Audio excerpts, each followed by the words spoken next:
So we're over here investigating the Trail of Tears. Look how nice is this bench project. There's a little bit of information on it. It's got some mural on it. Beautiful artwork. Don't fall in. Absolutely amazing. You can hear the water in the background.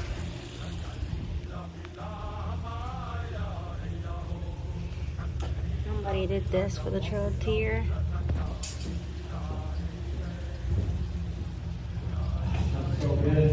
Wow, look at that. Local artist. There's that one. There's this one. There's that one. Try to showcase. Every single one is made by hand. Absolutely amazing artwork. Honoring the Trail of Tears.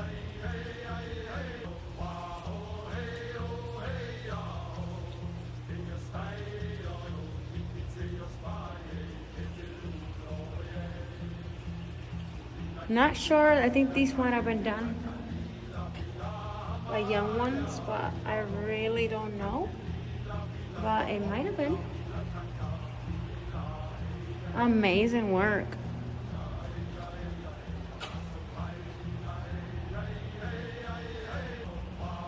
Look at that. Whoa. Absolutely amazing. Look at that view. Yeah, it was done by the children. Look at that.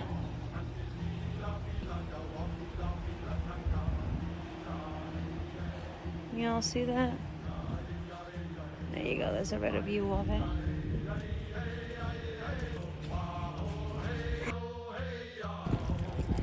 Alright, here's the other section.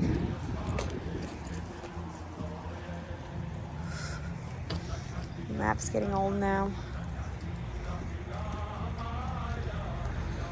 Okay, Trail of Tears. Here is all the areas for the Trail of Tears. And where they all extend. Isn't that crazy? Huge. Don't even fit on the phone. Amazing. We are right in Tennessee, and then you look around. Whoa. Hi, Johnny. Gigantic.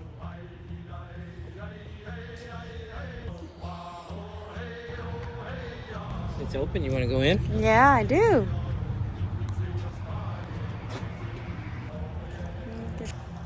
Whoa, look at that. Amazing. Wow. It's amazing. Hi. Oh, hi. Formerly the first Catholic church in Giles County. First Church of the Immaculate Conception. Have you ever heard of the Mars family? Yep. With the Milky Way Mansion? Okay. Ethel Mars built this church in honor of her husband. He passed in 1935. They moved here in 1929, 2,800-acre farm in town, and built their clubhouse, and they had prize cattle and prize sheep and thoroughbred horses and a Kentucky Derby winner. They moved here and built their mansion right before the Great Depression, and then on business he passed away he fell ill on a train from Chattanooga to Baltimore on business. Oh, wow. So she was left a widow. Aww. And then when it was time for her to move back to Minneapolis, where the candy company was started, the Milky Way Farm, she decided she couldn't leave Giles County without leaving the people something. So she built this church. Aww. And she designed the stained glass windows and the arched doorways. Oh, wow. And all of the plaster is original. Oh, wow. From that time. And It's not gorgeous. Originally here. It was originally on First Street, next to First Street. Oh, so they moved it. And they moved it, and we didn't have those pictures. Uh-huh. They moved it. Oh, wow. Look at that, guys. 122 tires, axle, 12 axle, 122 tire trailer. Oh, So wow. it weighs 310 tons. It's made of solid limestone rock, the same rock that the mansion is built out of. Oh, wow. And, so it took them all day on October 31st, 2002 to move it here. Mm-hmm. And of course, we made the cover of the structural mover that year because it was like Oh, wow. the house mover said that it was the heaviest structure in all his 50 years that he had ever moved, and it was also the most structurally sound. It never cracked. No windows. They left the windows in it, but the windows never cracked. That was a baseball hit that from me. Oh, no. A baseball. Oh, you can actually see. That is Yeah. actually the storm window over the stained glass, so the stained glass wasn't hurt. Oh, But good. The stadium over here, somebody hit a baseball, and it came over here and hit that window. So that was suffered. Did they win? I don't know that day. But this museum honors the Trail of Tears as it came through Pulaski. I don't know, many people don't know that there were 17 detachments that left the southeast and moved the Indians to the west. Oh, wow. And we have 2 of them that came through Giles County. One came from Fort Payne, Alabama. The Benj Trail came north to Pulaski and came up north, crossed over Natchez Trace in Hickman County, and then the trail came from Charleston, Tennessee, over near Chattanooga, and came all across the bottom of the state, all the way to Memphis, and then over out to Arkansas. So we have the Bell Route and the Benj Route here. Oh, wow. So we're called the Crossroads of the Trail of Tears because of that. Because we're the only county apparently that has 2. This in green would be the Benj, and its journey a little bit longer than the one that came straight across and straight out to the Oklahoma. Andrew Jackson was the 7th president of the United States, and there were 24 states in the Union when he came into office in 1829, and he served 2 terms as president until 1837. So he was actually the president that signed into law the Indian Removal Act of 1830, and in 1830 they were thinking, well, you know, we're gonna take over this southeastern United States here. They wanted this fertile land for growing cotton, and the Indians were just basically in the way.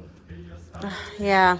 So they wanted to remove them, and they said, well, you know what? We've got all this land out here that we bought from the French, and it's new Indian territory, and we'll move you across the Mississippi. If you'll just take that property, we'll give you, in exchange for your land here, we'll give you land out there. But they were well rooted here, and you know, they were so connected to their land and their territories. And, you know, the different tribes had different territories that they resided in, and their grandfathers were buried here, their ancestors, and they did not want to leave their ancestral home. Yeah, they were. Yeah. So there were 5 civilized tribes: Cherokee, Chickasaw, Choctaw, Creek, and Seminole. A lot of people think they're called civilized tribes because they were civilized by the white man, and the white man made them dress like them, go to their schools, and learn their language. But they were highly civilized prior to the settlers coming here. They had businesses. They had leather trade, berry trade, fur trade. They lived in wooden homes, you know, cabins. And that is a chief's home right there, Chief Van in Georgia. That's his house. So wow. They lived in homes. Wow. You all see that? Wow. But That's amazing. And before all of that happened, this is a picture of the North American continent with all of the tribes that existed prior to Christopher Columbus's journey from over to the islands here. He sailed in 1492. Of course, the French sailed before that. But these were all of the tribes that were in existence and had their territories at the time before. You know, so are you noticing names where you're from? My grandmother's. Oh. Oh, So she's native? Mm-hmm. She's Okay. got French, Canadian, Indian. Okay, so that's what she was. Mm-hmm. But a lot of people do that. They say, oh, look, I'm from here, and look, this is. They recognize all of those. Well, there are 574 federally recognized tribes in the United States. The federal government has federally recognized that many, and you can't be a federally recognized tribe if you can't trace your ancestry back prior to 1800. Mm-hmm. So they aren't really adding anymore. They're adding citizens to like the Cherokee. If you can trace your ancestry, you can go back. And in Giles County here, this is our Tennessee Archaeology Guide from the summer of 2010. You can find it on the internet. We printed this off the internet just to have. But there's 16 pages here that concern Giles County archaeology as it pertains to Native Americans. Like this, when we were building our, and you said you're from Lawrenceburg? Yes. You live over there? Yes. Okay, so. He has a channel and I have a channel, so I'm putting this on YouTube and sending more people to tour. Oh, okay, good. Yeah. So these formations were found in the ground when they built our bypass from Pulaski to Lawrenceburg. Oh, wow. They uncovered these and they're like, well, we better get archaeology out here because these are things that we don't really recognize. Our sponsor is actually an archaeologist. So they came down from Nashville and they found these graves on the banks of Richland Creek. Oh, wow. And this particular native was dated back to 1100. Oh, wow. So that him and his bones were taken back to Nashville and dated, and then brought back and reinterred. And then they went on ahead and built the road. So there are no mounds over there that you can visit because that's on private property. But that does prove that their grandfathers and great-grandfathers were buried here, long before the Indian Removal Act happened. Now, Andrew Jackson was also a general for the United States in the Army before he was even a president. So in the War of 1812, he fought. And actually, in 1814, which they call it the Creek War, at Horseshoe Bend. Well, he was also protected by two Cherokee chiefs, Chief Junaluska and Chief Whitepath. Fought in this Battle of Horseshoe Bend, where a lot of the Creek warriors lost a lot of warriors in that battle. The Cherokee swam around the bend and attacked them that night. And the Cherokee felt like, by helping, the Cherokee Indians have always stepped up in all our wars. They have fought in all wars because they were fighting for their country. Their place. They felt like by helping Andrew Jackson and the United States in this war that they would get the right to remain. Yeah. He still did this when he came into office, and that is what this museum is all about. Now, Davy Crockett here. I know you have David Crockett. Yeah. On your square in Lawrenceburg, and the cabin that he lives in is just off the square. He worked out when he was a congressman. Yeah. He was a congressman, and he was the only one to vote against the Indian Removal Act of 1830 when Andrew Jackson brought it up. And he said he should be the only member of that House who voted against the bill, and the only man in the United States who disapproved of it, he would still vote against it. It would be a matter of rejoicing him to the day that he died. And because of that, he did not get reelected in 1830 to the Congress. And then he left here eventually and went to Texas, and he died in the Alamo in 1866. Yeah. So we have all of these panels were made for us by the Center for Historic Preservation, Amy Costine and Dr. Van West, and several people here in Giles County worked on this story. They're beautiful. And these were delivered to us in 2012. So that Oh, we wow. can better tell the story of the. So they've been here ever since. They're amazing. Yeah, the building was brought here in October 31st, 2002. So 10 years later, we got these. Wow. It was just empty until then, and just stood Yeah. as a memorial. We have the first installation of art on the property, which is a statue of a man, a woman carrying a papoose and a child and a dog, heading west on the easternmost part of the property, headed west like they walked the trail. So that was here. And there were several pieces of art outside. These pieces of art were actually painted by John Thunder. Oh, wow. He was actually an artist. Oh, wow. He passed away in 2016. Aww. But he painted these kind of his rendition of how the 3 reasons that the Native Americans perished on the trail. They died of sickness and disease, cold weather and snow, Yeah. and then malnutrition. Oh, yeah. So, those are the primary they perished, and there were one in 4 perished on the trail. So, Wow. anywhere from, they say, 17 to 20,000, and then 1 in 4 perished, about 4,500, 5,000. He was an amazing artist, to be honest. Look at that. The detail and He the painted tears. Too. The His little, details. See his little. Oh, yeah, yeah. Thunder. Wow. So he painted those 3. We actually came by those. David Crockett State Park gave us those. Oh, yeah. Found They're them- amazing. Found them in a box. Oh, Told wow. us and said, we have something you might be interested in. And we went over there and we said, yeah, we might be interested in those. Oh. So then we just added to that collection. Now this collection is actual paintings from Cherokee children on the Oh, wow. reservation in Tahlequah, Oklahoma. Dina Coleman, who has an art gallery there and who teaches children art. She came to tour our museum about 3 years ago, and she took back some books. And she was almost brought to tears by the things she read and saw. And she bought about $150 worth of books and took them back to the reservation. Said, "I'm going to do a program." So she did a program with the kids called Art for Our Ancestors, and she explained to them that because they came here to Oklahoma, that's why you're here. We endured, we have lasted, we have bettered ourselves, and because they had the braveness to come and they persevered, that's why you're here.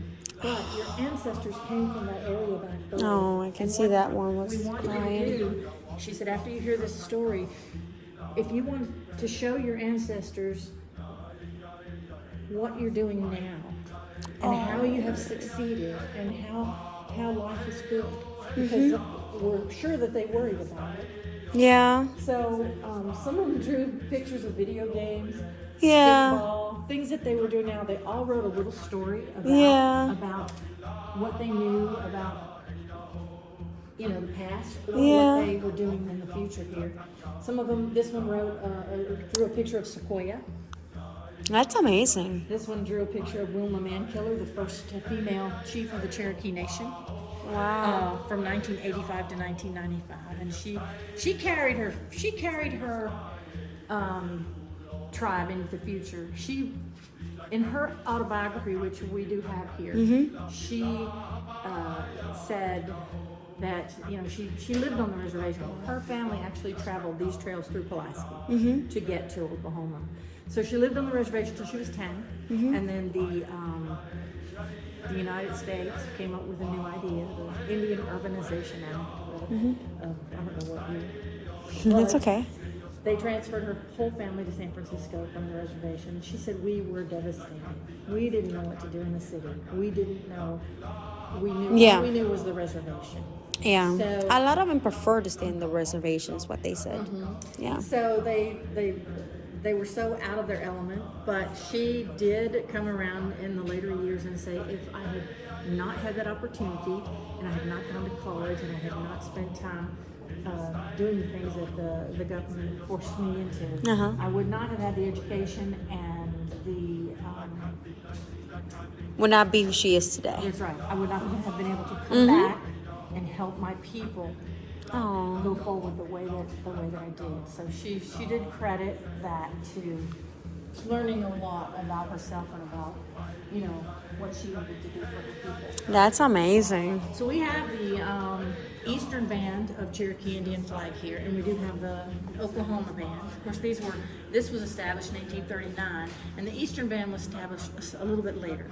And they came into being because several Native Americans had broke off and ran into the hills and stayed behind. About 450 of them became citizens of North Carolina. So they made a reservation in Cherokee, North Carolina, and the Eastern Band became, in 1870, established. Wow. So, but there are three federally recognized Cherokee tribes. That's amazing. This is the first actual museum I've ever been like this, ever. Like this one. Ever like this. This is amazing. This is a native. Beautiful. Park. It's not all Cherokee. Some of it is, people who support this museum. Bernice Davidson, and she was an artist from Summertown, Tennessee. She actually lives on a farm. She painted that. That is the trail, as she feels like it came through by the old jail in Lawrenceburg. The painting in the back is by her also. Oh, wow. Two pregnant women crossing the creek. Oh, wow. Along the trail. Because when they traveled the trail, they were very old and they were very, very young. Yes. And they might be with child. And Yeah. they might be in labor. And the stories go that we read in the journal. If you were with child, they didn't take time to let you have the baby like they would like now today in hospital or whatever. You had to have it, and then soon after that pick it up and just keep on going. Yeah. They only walked 12 miles a day because number one, you're walking, and it's a lot of people trying to catch up with one another. And the wagons, it did say there were wagons that went out to Oklahoma and came back, but they were owned by the U.S. government. And they were packed with tents and food and things that they needed to make the trip. So the Indians didn't ride in the wagons. The Indians had to walk. So that's why. Oh, 12 miles a day. When you think about it, by the time it got evening, they had to break camp, set up the tents, feed the people, let them rest, get up the next day, feed the people, clean up all those. yeah. And by the time you do that, pack everything back and get back on the road, 12 miles. It took them 3 weeks to get from like Charleston, Tennessee to Pulaski, where they resupplied with what we have some receipts for, which would be corn fodder and salt pork. Is mostly what they took. Salt pork because, ham, a salt pork ham can survive at room temperature without spoiling. Yeah. So that was a lot of what they ate along the way. Wow. These are just Native American regalia for celebrations and ceremonies, such as like we have a powwow in the spring. These things, these moccasins, I have a girl that I follow, and she said that what all of us people think is the Eskimo kiss is not how originally is the Eskimo kiss. It's actually them going like this and going, Yes, their nose does touch, but they go, and it gets louder and louder and louder. So it's not your normal that we think is the Eskimo. It's not, nope. It's more passionate than that. Yeah, apparently so. And I watched it and I was like, wow, I had no idea. We do have the Chickasaw flag, and we do have the Creek flag. Oh, right here. Yeah, we put it up right here. Yeah, right here. So that's another one of the Seminole Nation. Oh, wow. So we have a letter from a grandson of Chief Whitepath, one of the ones that saved Andrew Jackson's life in the Creek War, that talks about in 1838 how they were ordered out. It was found in a house here in Giles County when it was being remodeled. So it was written in 1981. Oh, wow. They just brought it to us a few months ago. How there's a calendar on a turtle's back. The lunar calendar is found on the turtle's back. Really? On the turtle's back there are 13 large tiles, and there are 28 small tiles around the edge. Oh, wow. So in a lunar calendar year, there are 13 full moons, and in a lunar month, there's about 28 days. So if you get up every day and you click off your day, and then you mark off your full moon. By the time you mark your entire turtle, you have a year gone by. What?